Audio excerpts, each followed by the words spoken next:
recognized the woman at my door, but she knew everything about me. 3 real horror stories you'll regret hearing in the dark. The woman who knew my name. It was just after I got home from happy hour with some coworkers around 10:15 p.m., and I got home to the quiet suburb I'd moved into 6 months ago. The next day was a holiday, so we stayed out later than usual. I unlocked the deadbolt, stepped inside, and flicked on the hallway light.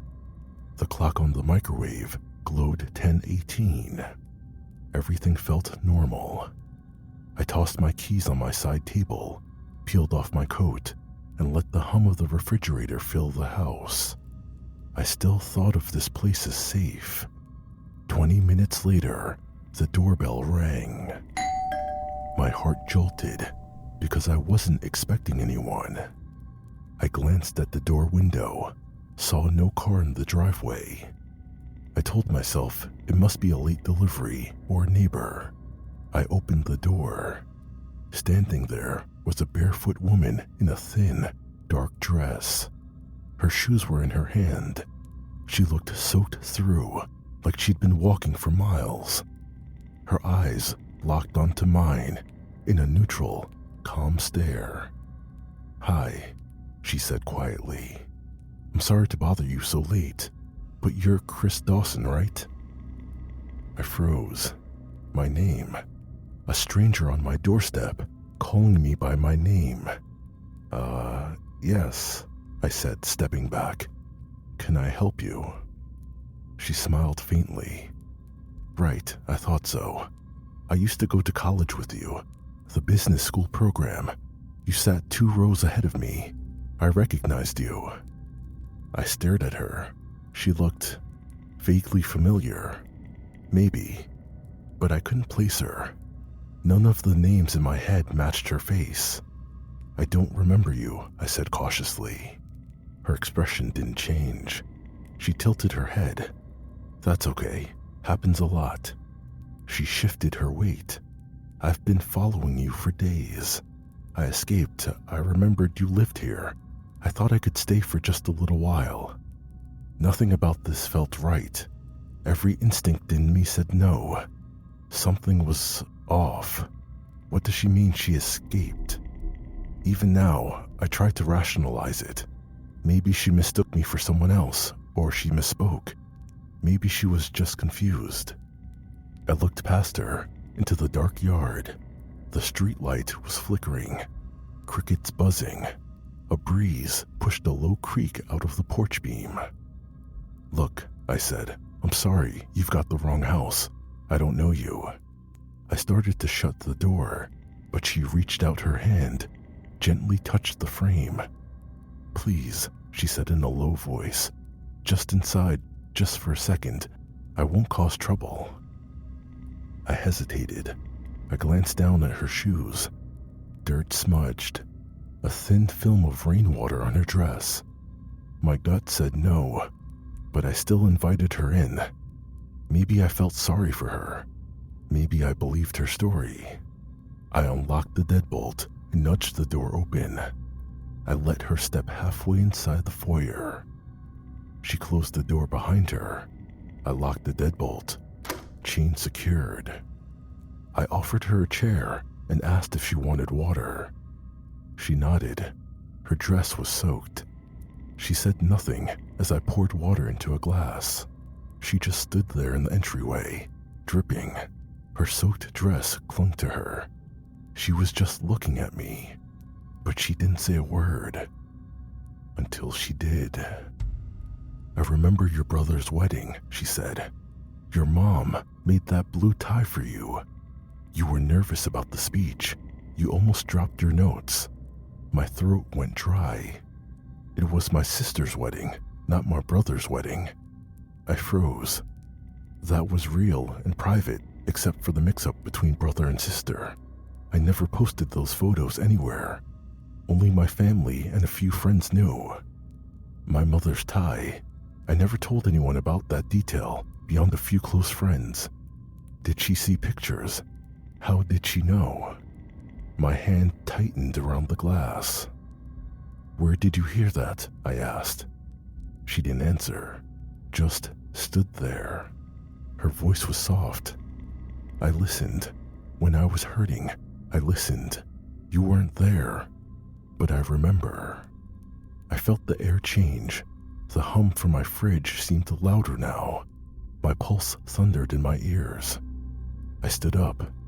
I think you've made a mistake, I said harshly. I think you should go, I said, firmer. She didn't argue, just nodded, smoothed her wet dress, and pulled something from her bag. A small photo. She placed it on the side table. A photograph. Me in a tux, my family around me at the wedding, my tie visible. She slid it toward me. I picked it up. The date printed in the corner said 2018. I backed up. How did you get this? She stood at the door, unmoving. You helped me that night, she said.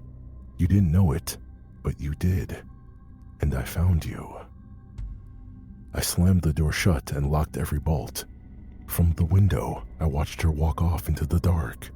Shoes in hand, photo still with me. That night, I didn't sleep. At around 3:03 a.m., I woke to the sound of the front door clicking. No footsteps, no voices. In the morning, I found the chain undone. The lock looked tampered with, scratched but still intact. I called the police. They took the photo, said she matched a missing persons case, a woman who'd vanished 6 years ago, a cold case. No updates since. I moved out soon after. Never saw her again. I don't know if she was a stalker, or if we really did meet, or if I helped her somehow, and I just forgot. But now, every time I hear a knock at night, I hesitate. Because stalker stories always sound fake until they happen to you.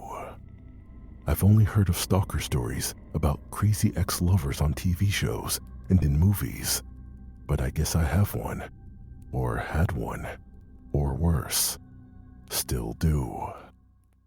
My Airbnb had a peephole facing inward.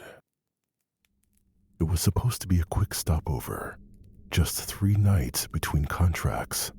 I'd booked an Airbnb in a quiet residential area on the edge of the city. Nothing fancy, just a clean listing with decent reviews and a host named Jared who replied fast. Too fast, honestly. He messaged me immediately after booking, asked for my ETA. I told him I'd be arriving late, around 10 p.m., and he replied, "No problem. Just let me know when you get close so I can swing by and help you carry stuff in." That was different. Helpful, sure, but it also felt like someone pretending to be too familiar and casual. It's nice that someone would offer to help, but not what I was used to or expecting.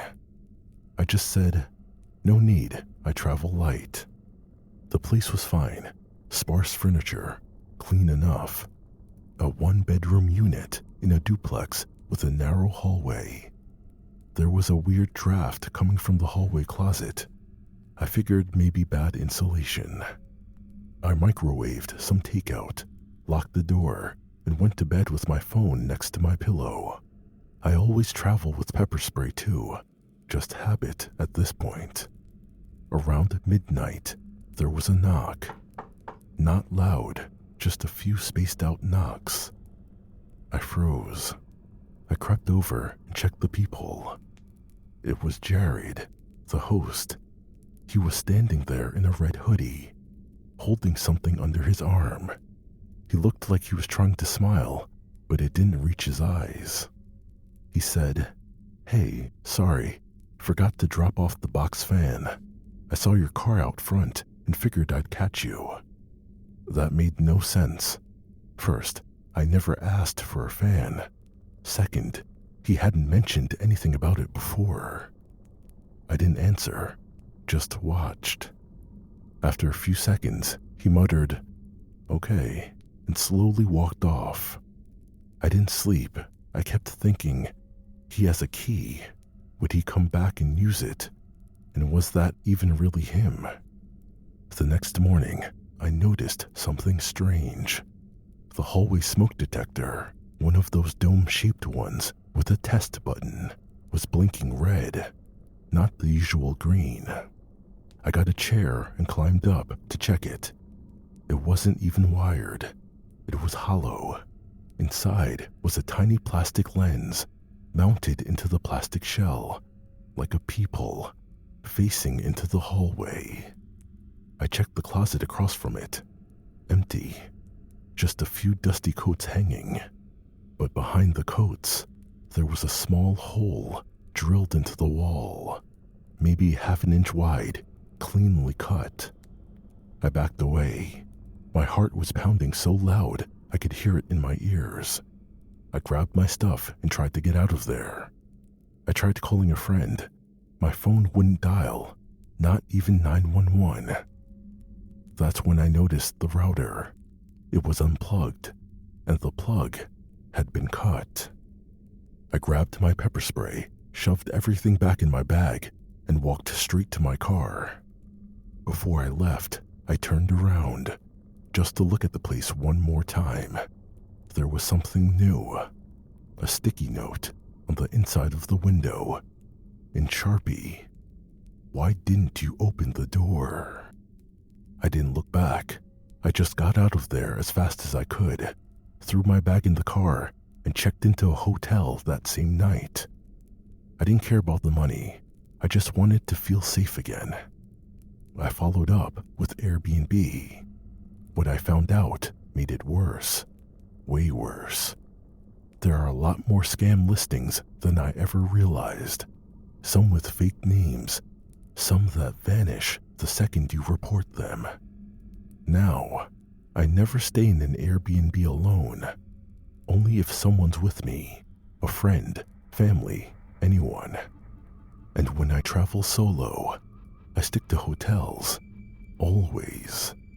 Because the next time someone knocks in the middle of the night, I don't want to be the only one there to answer. The man who kept coming back. The first time he knocked, he seemed polite. The third time, he had something in his hand. I'd only been in my new apartment for 2 weeks. It was a quiet little side street, close enough to the hospital for my late night, early morning shifts. Far enough to feel peaceful, but close enough to get to work on time. The place was cheap too. A little too cheap now that I think about it. But I liked the layout.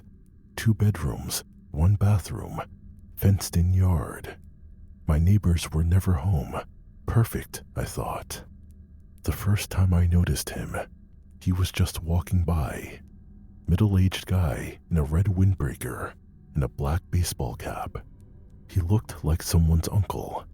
Nondescript. He passed by again 2 nights later. Same direction. Same time. Just before 10. Then, one Thursday night, around 9:45 p.m., I got a knock on the door. I looked through the peephole, and it was him. The same man. I cracked the door with the chain still on. "Can I help you?" He smiled, a little too friendly. "Sorry to bother you. I'm looking for Ray. He lives here, right?" "No," I said. "There's no Ray here." He looked confused, scratched his head. My bad," and walked off. I didn't think much of it. People do make mistakes. The next night, knock, knock, knock. Same time, same guy. He didn't look confused this time, but I kept the door closed with the chain attached and the door locked. "Is Ray home?" "No," I said, sharper this time. There's no one by that name here. Please stop knocking on my door." He nodded, but didn't leave right away. Just stood there for a second, like he was thinking about saying something else. Then he smiled again and walked off. I told myself he must have the wrong address. Maybe he's confused. Maybe a mental impairment. Maybe it's harmless. Until night 3.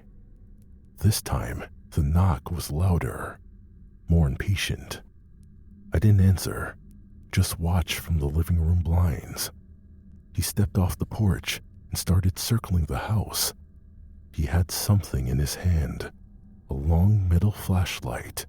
When he reached the back window, he tapped it. Not hard, not breaking, just tapping.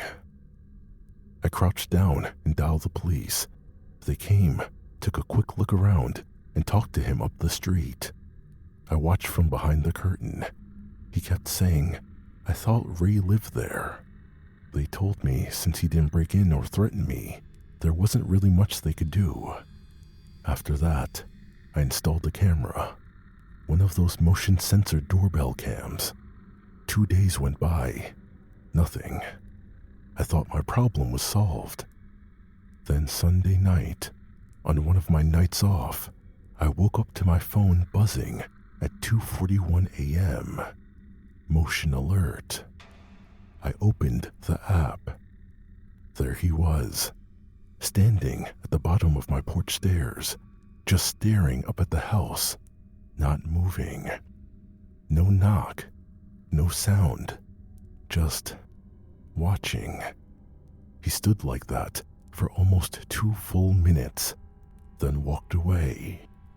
When I reviewed the full footage later, I saw something even worse. He had been standing there for over 20 minutes before the motion sensor finally triggered. He had walked up slowly, then froze, just outside the sensor's range, and stayed there. Still, watching, waiting for Ray or for me. I moved out 2 weeks later with the help of a friend at the hospital. I just left and gave up my deposit. The day I was packing, I looked across the street. He was sitting in a car, window down, engine off, just staring. I called the police one more time, gave them the video, the car plates. They said they'd investigate, but they didn't sound hopeful. I changed my number, started fresh, just in case. But every time I hear a knock now, I check every window, every blind, every camera, because he never knocked the last time, and that's the part that still gets me. He didn't want to be let in. He just wanted to watch. I check my cameras every night now, not because I think he'll come back, because I now have a sense of paranoia that I can't seem to shake ever since this happened. I still don't know if Ray was real, or if he was just using that name as a way in. I try not to think the worst. It's not good for my mental health. But I know things now that I didn't before. People are capable of anything. And now I know how long someone can stand in the dark without making a sound. This was Mr. H, and you've been listening to Masked Horror.